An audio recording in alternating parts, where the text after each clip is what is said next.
Top of the list issue جو ہے وہ سلمان رشدی کا ہے. ویسے تو اس وقت پاکستان کا پورا میڈیا جو ہے وہ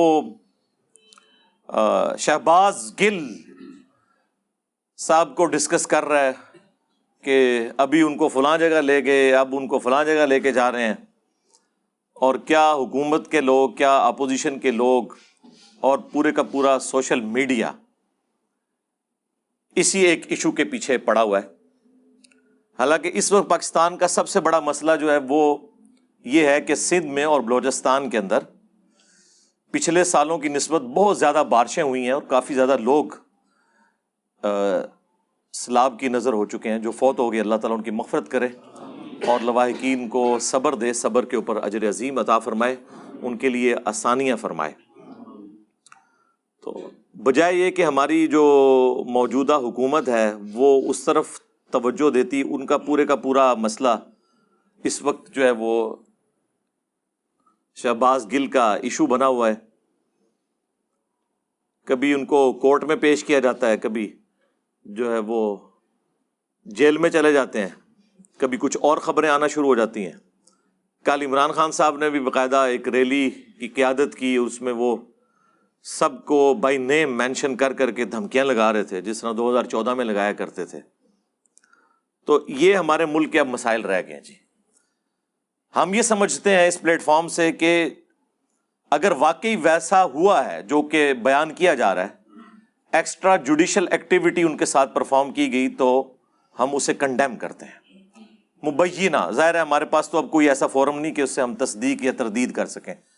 نہ ہم حکومت کے کہنے کے اوپر تردید کرتے ہیں، نہ اپوزیشن کے کہنے کے اوپر تصدیق کرتے ہیں. ہم یہ کہتے ہیں اگر ایسا ہوا ہے تو ایسے لوگوں کو اللہ سے ڈرنا چاہیے جو اس قسم کی ماورائے عدالت ایکٹیویٹیز پرفارم کرتے ہیں.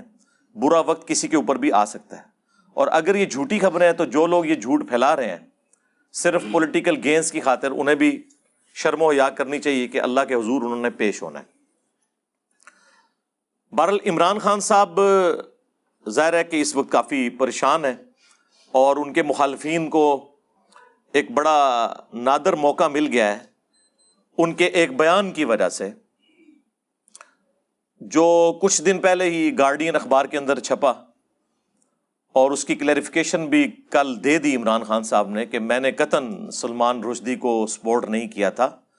میں تو ایک پورے مقدمے کو بیان کر رہا تھا، اور اس میں وہ اسپیسیفکلی جو سیالکوٹ انسیڈنٹ ہوا تھا پاکستان میں، آپ کو پتہ ہے کہ سری لنکن کو کتنے برے انداز سے قتل کیا گیا، اس کی وجہ سے پوری دنیا کے اندر مسلمانوں کی، خصوصاً پاکستان کی تو بدنامی ہوئی.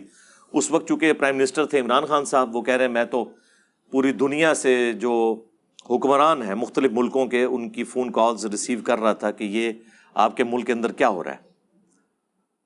تو اس کانٹیکسٹ میں وہ بات کر رہے تھے کہ اسلام میں سزائیں ایکسٹرا جوڈیشل طریقے سے ماورائے عدالت نہیں دی جا سکتی، کیس بنا کے ایک پورا طریقہ ہے جس کے تحت سزا دی جائے. اور ظاہر ہے کہ اس کو وہ اس ایکٹیویٹی کے ساتھ بھی جوڑ رہے تھے جو کچھ 12 اگست 2022 کو نیو یارک کے اندر سلمان رشدی بلون جب ایک سٹیج کے اوپر آیا تو اس کے اوپر حملہ کیا گیا، تو وہ اس حملے کو بھی کنڈیم کر رہے تھے.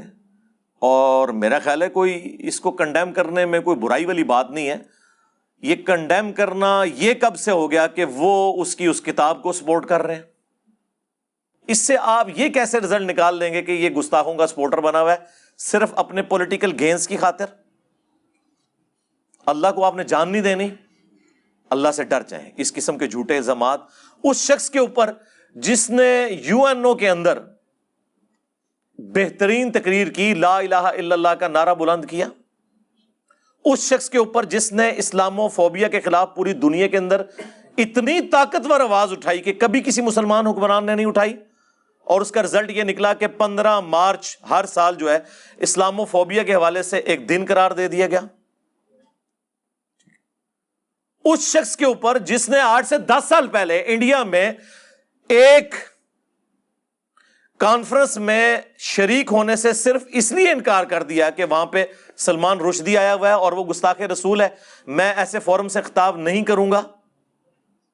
اب اس شخص کو بھی اپنے عشق رسول کا سرٹیفکیٹ ان جاہل مولویوں سے لینا پڑے گا، ان جاہل پولیٹیشین سے لینا پڑے گا، ان جاہل ان پٹھوں سے لینا پڑے گا جو چند اداروں کے اعلی کار بنے ہوئے ہیں۔ شرم کریں، آپ پہ بھی کل کو برا وقت آ سکتا ہے۔ اور یہ جملے اس شخص کے ہیں جو سب سے بڑا کرٹک ہے عمران خان صاحب کا، ان کے بیانیے کو سپورٹ کرتا ہے، لیکن جو وہ ریڈ لائن اداروں کے حوالے سے کراس کرتے ہیں اسے ہمیشہ کنڈیم کرتا ہے۔ بلکہ ان کا جو اب بیانیہ ہے، ہمارا تو اس وقت بیانیہ تھا جب وہ خود اداروں کی گود میں بیٹھے ہوئے تھے، میں اس وقت بھی کہتا تھا آپ اعلی کار نہ بنے، کل کو یہ آپ کے گاٹے فٹ ہوں گے۔ تو اگر ایسا شخص یہ بات کر رہا ہے تو خدا کے لیے اللہ سے ڈریں، ایسے مسلمان کے اوپر، ایسے مسلمانوں کے لیڈر کے اوپر آپ اس طریقے سے الزامات لگا کے ان کی لائف کو ونریبل کرنا چاہ رہے ہیں۔ یہ ٹرینڈ چلا رہے ہیں جی سلمان رشدی کا یار بن گیا۔ یہ تو جو لوگ یورپ اور امریکہ میں رہ رہے ہیں ان سے پوچھیں کہ یہ آپ لوگوں کے جو جذباتی نعرے ہیں یہ کیا گل کھلاتے ہیں؟ آپ تو صرف ان کے ریمیٹنس کے اوپر ملک چلا رہے ہیں نا، اور یہاں بیٹھ کے آپ لوگ چکن کڑھائیاں کھا رہے ہیں ان کے ڈالرز اور پاؤنڈز کے اوپر، ان کو سب کچھ بھگتنا پڑتا ہے جو کچھ آپ جذباتی کام یہاں پہ کر رہے ہوتے ہیں۔ اس کانٹیکسٹ پہ عمران خان صاحب نے جو کچھ بات کی، وہاں کے رہنے والے ہر پاکستانی، ہر مسلمان کا یہی نظریہ ہوگا کہ یار اس میں تو کوئی شک نہیں ہے کہ اسلام میں فساد فی الارض کی سزا قتل ہے، سورۃ المائدہ کے اندر آیت نمبر 33 میں۔ لیکن یہ جوڈیشری کے تھرو ہوگا۔ اگر ہر کوئی قانون اپنے ہاتھ میں لے گا تو پھر تو آپ کو پتا ہے یہاں تو مسلمانوں میں ایک فرقہ دوسرے فرقے کو گستاخ رسول سمجھتا ہے، تو پھر کیا اس کا رزلٹ نکلے گا؟ اگر ہر کوئی یہ خود ڈیسائیڈ کرنا شروع کر دے گا تو یہ جوڈیشری کا کام ہے۔ اور اگر آپ یہ پلی لیں کہ اس وقت یورپ اور امریکہ اس ملعون کو سپورٹ کر رہا ہے تو میرے بھائی ٹھیک ہے، پھر آپ اپنے پاؤں پر کھڑے ہوں، سپر پاور بنے۔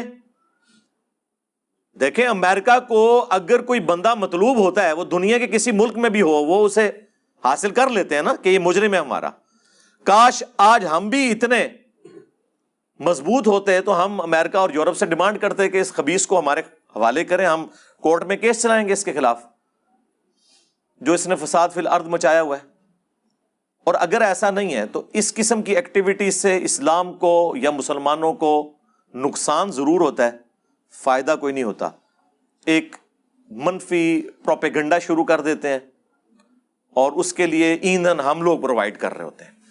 تو اس کانٹیکسٹ میں عمران خان صاحب نے کوئی غلط بات نہیں کی۔ آپ کو پتا ہے کہ میں کتنا سخت کرٹک ہوں ان کا، اچھی باتوں میں سپورٹ بھی کرتا ہوں، لیکن اس کے باوجود میں کہوں گا کہ یہ کوئی بات نہیں تھی کہ آپ ان کے خلاف ٹرینڈ چلانے شروع کر دیں اپنے پولیٹیکل گینز کی خاطر، صرف اس وجہ سے کہ اس وقت آپ کو کوئی مذہبی کارڈ چاہیے کہ آپ ایک پاپولر لیڈر کو اس طریقے سے عوام کے ہتھے چڑھا دیں کہ وہ کوئی ایکٹیویٹی پرفارم کر دیں۔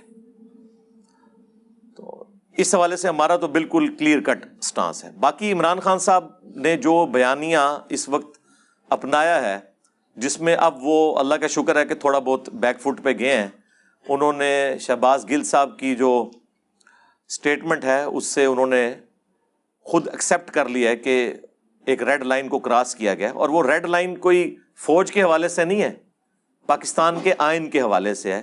اس طرح آپ کبھی بھی کسی ادارے کے سب آرڈینیٹ کو ابھار نہیں سکتے کہ اپنے سینئرز کی آپ جو ہے وہ نافرمانی کرنا شروع کر دو، الا یہ کہ آئین کے خلاف ہو تو اس کے لیے پھر عدالتیں موجود ہیں، یا زیادہ سے زیادہ اگر آپ یہ سمجھتے ہیں کہ یہ ظلم پہ مبنی کوئی حکم میرا بڑا دے رہا ہے تو آپ ٹھیک ہے اپنی جاب چھوڑ دیں، یہ آپ کا رائٹ ہے۔ ہمارے پاس بھی کئی لوگ آتے ہیں کہ جی بعض اوقات اس طرح کی ایکٹیویٹی ہوتی ہے، ہم کہتے ہیں ٹھیک ہے یار اگر آپ سمجھتے ہیں تو ہم تو اکاؤنٹیبل ہیں اللہ کو، تو آپ اس ایکٹیویٹی سے الگ ہو جائیں۔ دوسرا یہ ہے کہ fit in the system and then change the system, اندر رہیں اور کوشش کریں کہ اس ایکٹیویٹی کے اندر سے آپ اس لیول تک نہ جانے دیں لوگوں کو کہ کسی کے ساتھ زیادتی ہو جائے۔ اندر رہنے کے بھی بڑے فائدے ہوتے ہیں۔ میرے پاس ایک کرنل صاحب آئے، وہ کہنے لگے کہ کافی مذہبی تھے، وہ کہتے ہیں ہماری بعض گیدرنگ کے اندر مکس گیدرنگ ہو جاتی ہے تو میں تو یہ جاب چلانا میرے لیے مشکل. میں نے کہا آپ سسٹم کے اندر رہیں، انشاءاللہ ایک موقع آئے گا کہ آپ کے ہاتھ میں یہ چیزیں ہوں گی، آپ اس میں ریفارمز لے آنا. پھر انہوں نے مجھے خود آگے بتایا کہ ہاں واقعی اب جب مجھے یہ ذمہ داری ملی ہے تو میں عورتوں اور مردوں کا علیحدہ سیٹ اپ کرتا ہوں ایک ہی جگہ پہ بیچ میں پردہ لگا کے. تو میں نے کہا دیکھیں سسٹم کے اندر رہنے کی کتنی برکات ہوتی ہیں.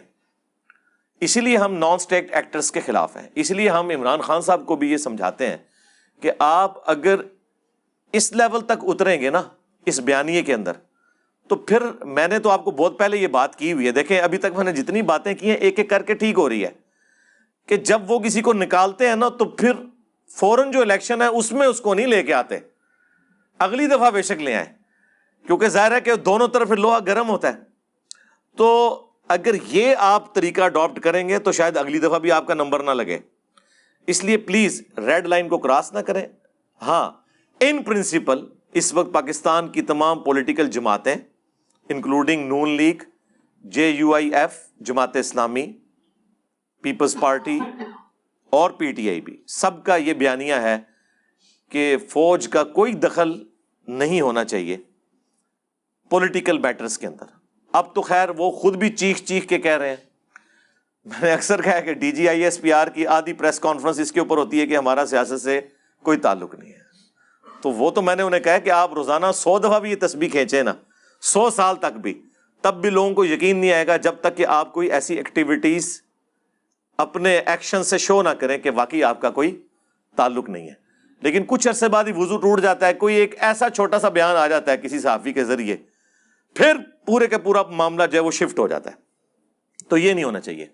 دیکھیں کسی بھی ملک کے اندر عوام الناس کو یا پولیٹیکل جماعتوں کو کبھی بھی اداروں کے مقابلے پہ آ کر کھڑا نہیں ہونا چاہیے.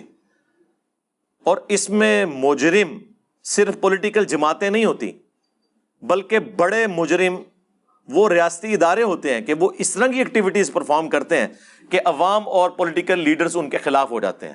پھر ظاہر ہے جب وہ خلاف ہوتے ہیں تو وہ پھر بعض اوقات ریڈ لائن بھی کراس کر دیتے ہیں. تو یہ دونوں طرف سے دیکھنے کی چیز ہے. اور ہم الحمدللہ میں اس پلیٹ فارم سے 2012-13 سے اپنے بڑوں کو یہ باتیں سمجھا رہا تھا، جبکہ اس وقت نان اسٹیٹ ایکٹر ان کا ایسٹ تھے. ابھی FATF کی تلوار ان پہ نہیں آئی تھی. میری 2012-13 کی ویڈیوز اٹھا کے دیکھیں، 8 سے 10 سال پرانی. میں اس وقت بھی یہ باتیں کر رہا تھا کہ یہ کام آپ نہ کریں، آپ کے یہ گاٹے فٹ ہو جائے گا. ڈان لیگز تو بہت بعد میں آئی، اور پھر بعد میں ڈان لیگز ہی ہماری ایک گورنمنٹ کی پالیسی بھی بن گئی. اور پھر عمران خان صاحب نے تو آ کے آپ دیکھیں کہ پاکستان کا 75 سالہ پرانا مسئلہ ہی حل کر دیا ہے. میرے خیال ہے اب تو کوئی نہیں بچا جسے یہ بات نہ پتہ چل گئی ہو کہ پاکستان میں کس کا کام کون سا ہے. تو یہ ہم کریڈٹ دیتے ہیں عمران خان صاحب کو. باقی وہ جو ریڈ لائن کراس کرتے ہیں وہ بالکل غلط ہے، وہ بالکل نہیں ہونی چاہیے. اور میرا خیال ہے انہیں بھی اب وقت کے ساتھ یہ چیزیں سمجھ آ رہی ہیں. اور یہاں ساتھ ہی ساتھ وہ صحافی حضرات جو دونوں طرف سے آگ بھڑکانے میں مصروف ہیں، اور وہ میڈیا چینلز جو اپنے پرانے بدلے اتار رہے ہیں اس چینل سے جس چینل نے اس وقت زیادتی کی تھی، اور میں نام لیے بغیر بات کر رہا ہوں، آپ کو پتہ چل جائے گا. تو حالانکہ اس چینل سے تو میری بہت زیادہ ریزرویشن بہت پہلے بھی تھی، لیکن پاکستان میں کسی چینل کو بند کر دینا، کسی کی آواز کے اوپر پابندی لگانا، چلے میں نام بھی لے دیتا ہوں، خواہ وہ ARY ہو یا جیو ہو یا کوئی اور چینل ہو، یہ بالکل غلط ہے. آپ علمی طریقے سے مقابلہ کریں. اگر کوئی نیگیٹو پروپیگنڈا کر رہا ہے آپ عدلیہ کے تھرو نوٹس بھیجیں، ثابت کریں، اور جو قانوناً سزا بنتی ہے نا وہ آپ دیں. یہ نہیں ہے کہ کسی ایک صحافی کے ایک جملے سے کسی ادارے کی پالیسی پہ اتنا بڑا فرق پڑ گیا ہے کہ پتہ نہیں کوئی آگ لگ گئی ہے. اس طرح نہیں ہونا چاہیے. آپ دیکھیں یار، ہمیں دیکھیں، ہم اکیلے ہیں اس پلیٹ فارم کے اعتبار سے. ویسے تو لاکھوں لوگ اللہ کے فضل سے اٹیچ ہیں. سارے مولوی مل کے قتل کے فتوے جاری کر رہے ہوتے ہیں. کوئی فرق پڑا ہے؟ کبھی کسی سے ایک رتی برابر بھی بھیک مانگی ہے؟ نہیں. آ کے للکارتے ہیں آج ابھی میدان میں. ٹھیک ہے، تو جو اتنا بڑا ادارہ ہے وہ کیوں پریشان ہو جاتا ہے کسی کے ایک بیان سے؟ ان کو بھی چاہیے کہ ٹھیک ہے علمی طریقے سے آ کے جواب